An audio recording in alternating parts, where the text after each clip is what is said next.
You stand here before me, facing the torrent of fate. Do not be afraid. Your fate cannot be taken from you, for it is a gift. This storm will cut you like 1,000 razor blades. People will bleed there, and you will bleed too. Hot red blood. You'll catch that blood in your hands, your own blood and the blood of others. And once the storm is over, you won't remember how you made it through, how you managed to survive. You won't even be sure, in fact, whether the storm is really over. But one thing is certain. When you come out of the storm, you won't be the same person who walked in. It is demonstrable that things cannot be otherwise than as they are. For all beings are created for an end, and all is necessarily for the best end. Not all paths lead to the same end. Some may come and some may go, their lives forever lost to the storm. Freely they stood who stood, and fell who fell. No one wants to suffer, but that is the fate of each, and some suffer more. Not necessarily of their own volition. It's not about enduring the suffering. It's about how you endure it. You must let what happens happen. Everything must be equal in your eyes. Good and evil, beautiful and ugly, foolish and wise. It is always thus, impelled by a state of mind which is destined not to last, we make our irrevocable decisions. It seems to me further that it is very odd that fate should leave so careful a trail, and spend so little time preparing the one that must follow it. Remember, the sword of destiny has two edges. You are one of them.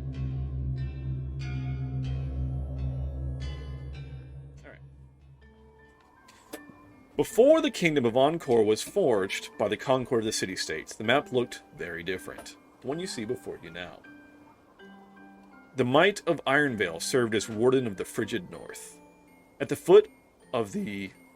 I have to correct this. Eastern Mountains, because fucking directions are a thing. At the foot of the Eastern Mountains... You're welcome. Thanks. Laid Faulkner, a hub of mining and industry.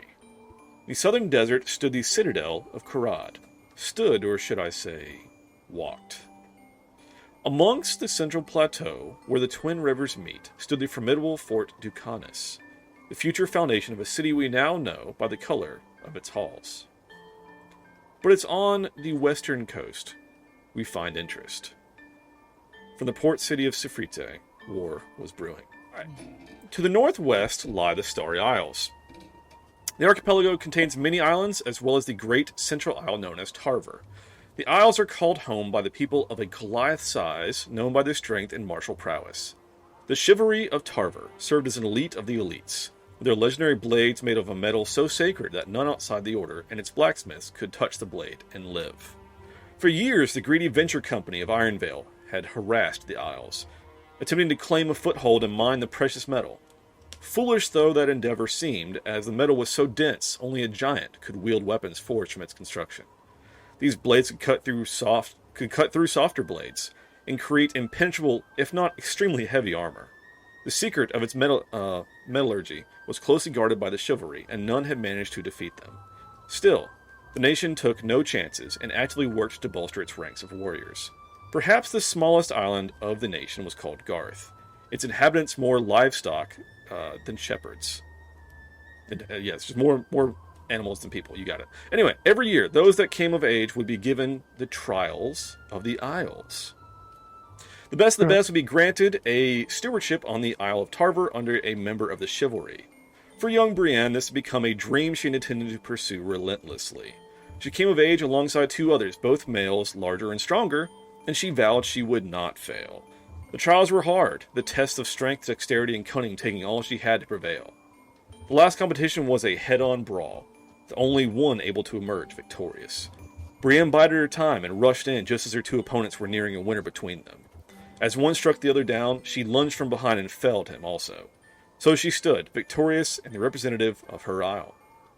With a somewhat tearful goodbye to her parents, Brienne set off to the Isle of Tarver. There, those of the chivalry without a steward would make their selections from the best the outlying isles had to offer. Brienne had never been more proud. She stood there and waited as the members of the order made their picks. And waited. Until at last only she remained. Try as she might to hide her inner turmoil, her face shone bright red. At last, a woman of average height approached her. Brienne had noticed her at the back of the group, and had seen her eyes measure each steward in turn. Without a word, she beckoned Brienne to follow. Wiping a hot tear from her face, Brienne began her life as a steward. Brienne, at first greatly dismayed over her mentor, found herself the envy of others. Her mentor was an elder of the order known as Nova, and had never taken a steward. She rarely spoke, her words carrying more weight than anyone could bear. She had never been bested in battle, and only drew her sword to send souls to the afterlife. Under her tutelage, Brienne grew proficient with a sword, becoming a warrior in her own right. Graduation from her stewardship neared, only the trials of the mind and soul remained. However, the city-state of Safrite, to the south, had made an offensive into the Karim steppes. The rest of the continent seemed hell-bent not to let a good war go to waste. Under the guise of the conflict, the Venture Company sent a legion of their hired wardens to invade the nearest isle, known as the Isle of Barclay. The Venture Company told the Council of City-States that the Star Isles had declared themselves allies of the Safritians, so they were doing their part for the war effort. An envoy was sent from Fort Ducanus to parley with the Isles, but the Venture Company waited for no man's permission. The chivalry acted swiftly, mounting a defense of Barclay that stopped the wardens cold on the shores. A young upstart among them, named Ragnar, broke the line and established a beachhead. The chivalry fell back to higher ground, and from there a stalemate begrudgingly formed. The Venture Company continued to reinforce the beachhead from there with their hired wardens. The chivalry fortified their defensive position. A sort of killing zone formed between the lines. Finally, a yell went up from the defenses to hold fast and listen. From the lines emerged Nova, leading an envoy that had arrived from the council. Crossing to the center of the gap, she beckoned all to hear. The envoy stated that the Venture Company's actions were illegal. The Star Isles held no alliance with the Safritians, and the assault must be halted immediately lest they face the wrath of the rest of the city-states. The wardens of Ironvale stood down, began to withdraw to the ships. A Venture Company loyalist raised his sword and led a charge of 100 company men across the killing fields. Seeing it all unfold in seemingly slow motion, Brienne hopped to the defensive line and rushed to the aid of her mentor. Nova stood her ground and slowly unsheathed her sword. The blade shone black as midnight, a sight few had ever beheld and lived. Brienne felt miles away as her mentor was beset by the onslaught of men. They began to fall, but there were simply too many. A rush of wardens stormed out after them, seemingly joining in the attack. Brienne joined her mentor's side just as Nova began to fall to her knees, bleeding profusely from multiple spears still protruding from her abdomen. She slumped forward and the spears pushed out her back. As a steward, Brienne had not yet earned her sword. In this moment, all thoughts left her.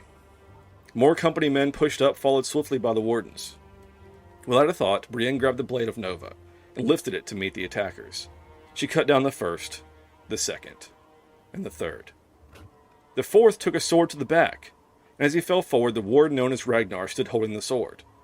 With slow purpose, he withdrew it from the back of the company man and slowly cleaned it against his cloak before sheathing it. He said nothing to Brienne, but his gaze was one of respect.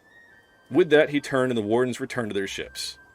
Brienne was left standing over the body of her mentor, sword in hand. A chivalry sword, one forbidden to be touched by any except its master. A small noise broke her stupor, and she dropped to the ground beside Nova. In a quiet, dying voice belying her usual strength, she told Brienne of her fate. by the transgression of handling a sacred sword, especially the sword of an elder, and without having completed her trials, Brienne was thereby banished from the Starry Isles, never to return. As this cold realization sank in, Nova continued further. Nova had no offspring, no relations with which to pass down her sword. As her right as a member of the chivalry, she bequeathed the sword to Brienne. Even as Brienne faced banishment, the legacy of Nova would live on through her sword hand of her faithful steward. It was on that day that Brienne passed her trial of the soul, but forever lost her trial of the mind. A deep vengeance began to boil inside her, one that overtook her senses. With no home to return to, she boarded the ship with the wardens and swore one day to put the officials of the Venture Company to the sword. In the Feywild, there was a small declining clan of Eladrin, and a pair of young high elf brothers named Rickthorn and Veilthorn. The Blackbriar clan had faced hardship and loss of political standing among the Seelie court with the crowning of a new queen from a rival clan. Young Rickthorn experienced a profound religious epiphany and found strength in Ishthagern, the deity of healing, and began to preach a message of hope to the masses. The revival revitalized the dwindling community, and soon more followers flocked to the message of hope. The downtrodden amassed and rose up against the unjust queen, unseating her from court and establishing a royal religion. As its messenger, Rickthorn became known simply as the Hope. With divine blessing, he led a campaign against the Unseelie court that saw many victories rising through the ranks. However, a new threat emerged. During his push against the Unseelie, a rift had opened to the material plane back near his homelands. Trade had begun to prosper, and missionaries of Ishthagern traversed the rift to bring their message of hope. Suddenly, the flow of commerce ceased, and armed marauders stormed across through the breach, razing their villages. The Lord Commander of the Seelie Court was forced to abandon the Unseelie campaign and face the interplanar foes. Mustering the warriors of the Blackbriar clan, Rickthorn and Veilthorn were given command of 3 companies between them. The Hope of the Legend found himself leading an attack through the rift. I will continue back here shortly. Unbeknownst to many, the ancient city of Falconer had a ruling class that never saw the light of day. Yes, behind the scenes of it all was a society of vampires. One such vampire lord had a spawn named Silas that, like so many, was tasked to go out at night and bring in food for the masters. On one such hunt, Silas ventured out further than ever before. He felt if he could find a rare enough prize, he might improve his station. He came to a wood known as the Cradle, and within it he found a wiry old woman. She seemed kindly, and hardly worthy of all his effort as a meal, but he knew better than to go back empty-handed. However, she proved more than his match, with strength more becoming a giant. Revealing her true self at last, the hag was on the verge of his destruction. Pleading quickly, he bemoaned his indentured servitude to his vampire lord, and begged for her mercy. This gave her pause, and after some time she agreed with kindness in her voice to help Silas be free of his masters. She brought him back to her hovel, where she strangely had a pet bear chained in the garden. Silas regarded the bear with little interest, though he could have sworn it moved its paws in a way to almost be waving at him. After a moment, he accepted her invitation to come inside. The hag upheld her into the bargain, waging a war against the vampires and driving them out of Falconer. Silas's chains, however, merely changed owners. Keeping him as a pet, the hag used him to help hunt down other vampires for the slaughter. Silas grew to hate the Fae and their silver tongues. Secretly, he began to sneak her tomes while she slept and commit them to memory. One ritual in particular caught her eye, and he made careful note of it. Finally, one night, while helping her hunt his own kind like an animal, Silas managed to escape. Her horseman bayed him until he finally breached the tree line.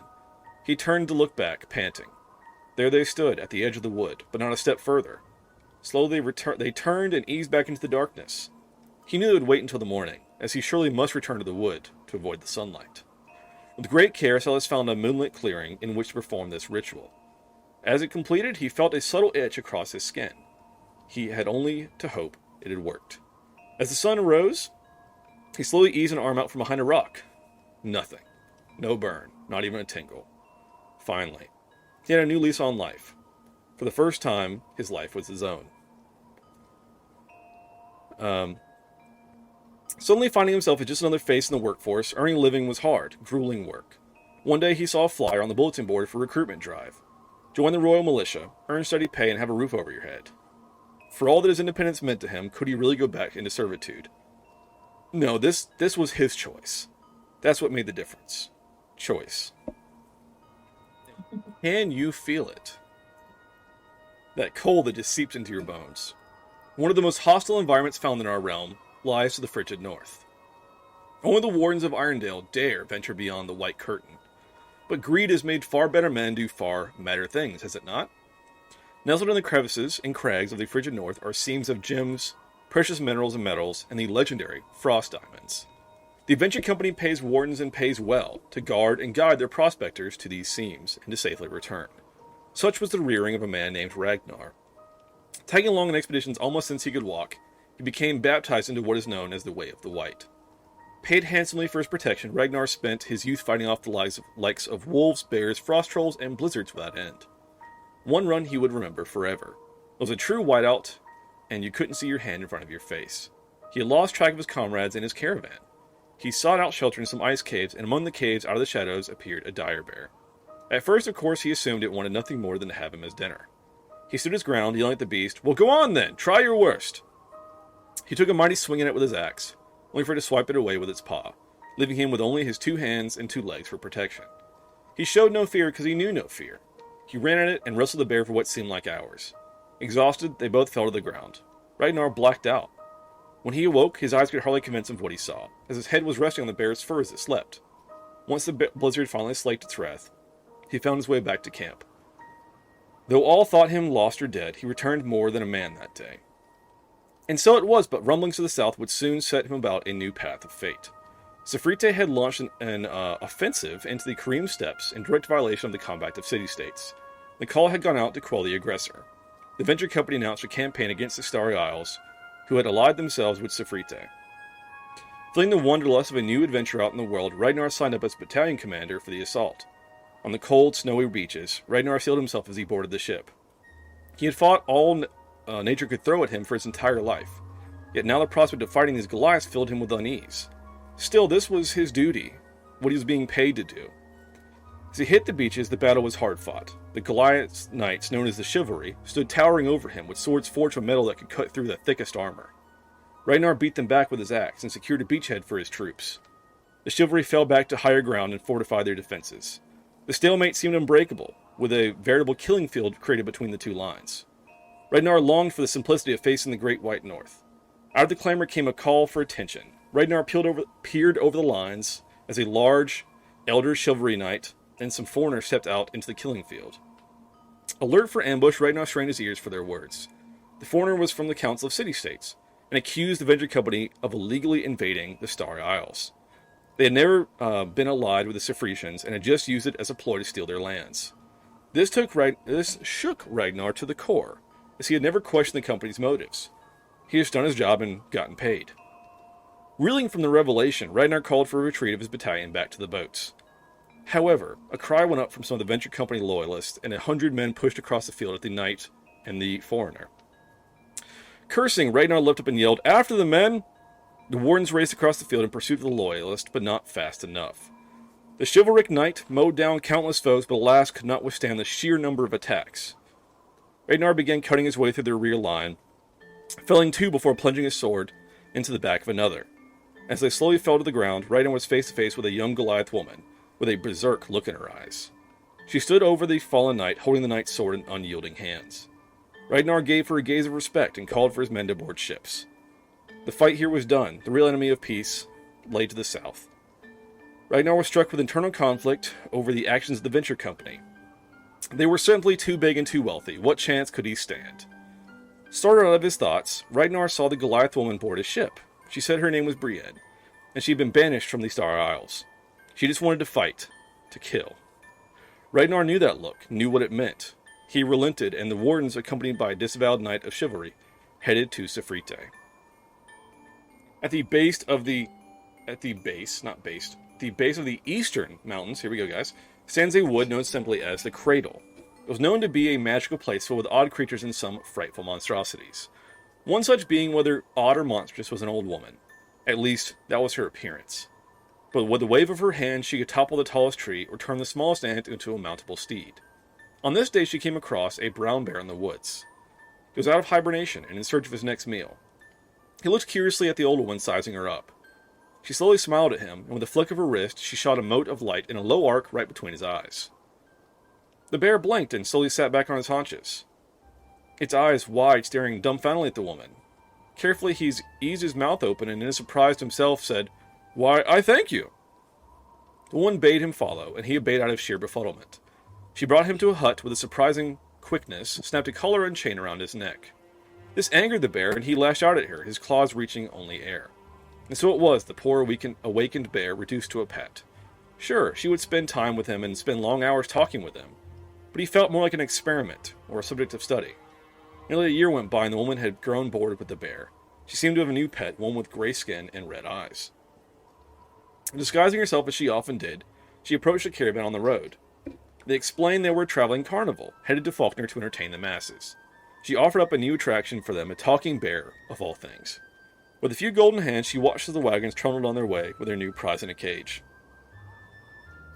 As the caravan settled in for the night, the Lady of Mystique, the carnival's owner, came by to investigate her purchase in greater detail. The bear could not only talk, but seemed as human as herself. His words were eloquent, his thoughts weighed and measured. Finally, she asked him his name. The bear had never really thought about this, and asked her what it should be.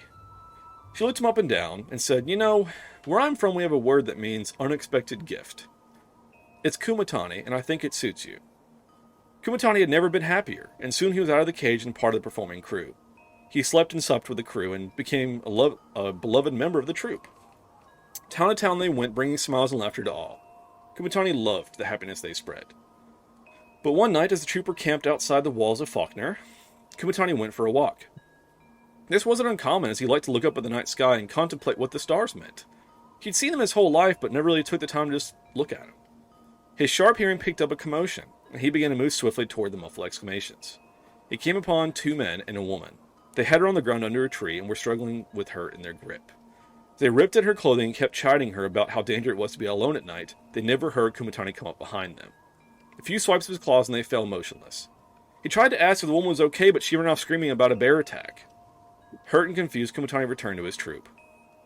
He thought long and meticulously about the state of the world after that night, decided that there was just too much evil afoot to simply turn a blind eye to it. Thanking the Lady of Mystique for all that she had done for him, he gathered his pack and headed out. He traveled through the small villages in the region, helping those in need. One cloudy evening, he found himself in the small river port town of Harum, which was in need of aid. You see, there was a vampire who had fled from Faulkner that was terrorizing the people of this town.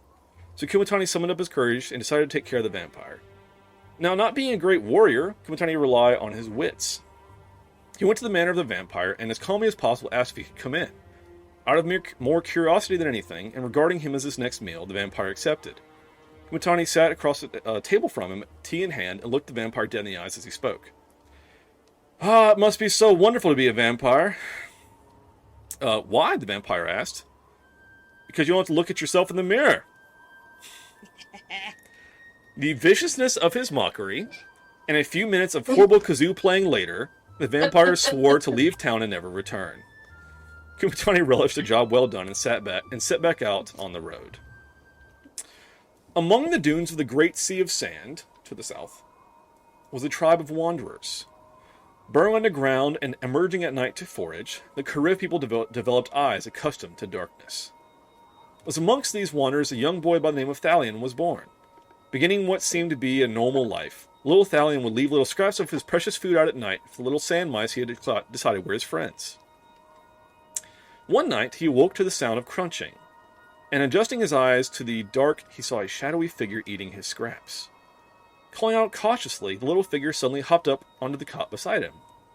It was a little gremlin, and he thanked him for the food, and offered him anything his heart desired in return. Thalion thought for a minute, then replied that he wanted to be big and strong and protect his family. The gremlin grinned and said that his wish had been granted. With that, he hopped down and disappeared into the caves. Little Thalion was so giddy he could hardly sleep. He rushed to his parents and couldn't wait to tell them the news.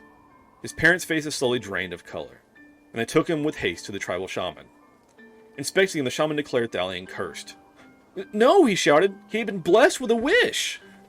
Alas, the monkey's paw of the deal had taken effect. Thalion continued to grow, surpassing the other children and even the adults in strength and battle aptitude. However, any injury healed in double the time. The merest cut could bleed for days, and a cough could last weeks. Unperturbed, Thalion set out for the walking citadel of Kurad, eager to prove himself as the strongest warrior. Gaining work as a mercenary, Thalion challenged anyone who dared challenge him. One night, a commander of the Order of the Purple Dragon Knights observed Thalion in yet another tavern brawl. On the verge of being thrown out, the commander pulled him aside and offered him the role of squire. Thalion bristled at what he assumed was a demeaning role, but the commander assured him that all knights started out as squires. A few years passed, and Thalion was yet unmatched in strength and ability. At last, he was made a purple knight, or a purple dragon knight, adorned with the purple gold trimmed armor.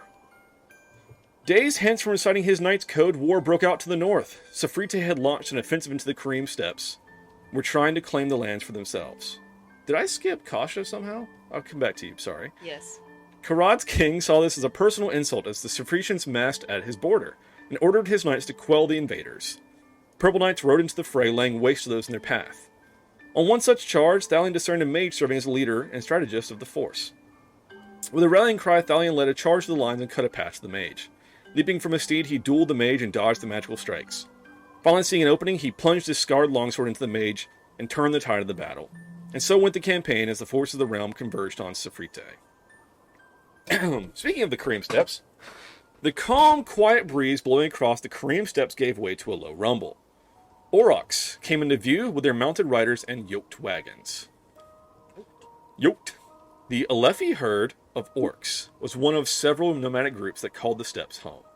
They roamed the land, grazing their cattle and hunting the great muskell. However, their life of subsistence hunting was far from peaceful. Showing little mercy to any besides the traders they dealt with, the orcs raided any caravans found passing through the steppes.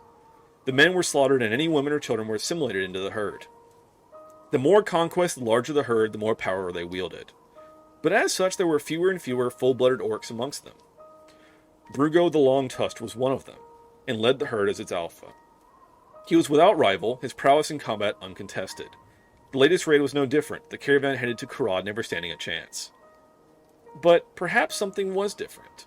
Among those captured was a human woman named Cassandra. She was tall, head and shoulders above her peers, with dark hair and eyes to match. Her olive skin was rough from years spent working the fields of the Central Plateau. She met Brugo's gaze without flinching, as she had to all of her masters before him. Brugo almost felt respect. Over the years, that respect developed into a relationship, which lost him his role as alpha for intermarrying a human. Brugo didn't care, and soon his daughter Kasha was born.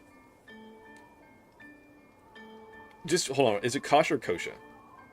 Kosha. Kosha, my bad. Alright, cool. Anyway. Okay. Together.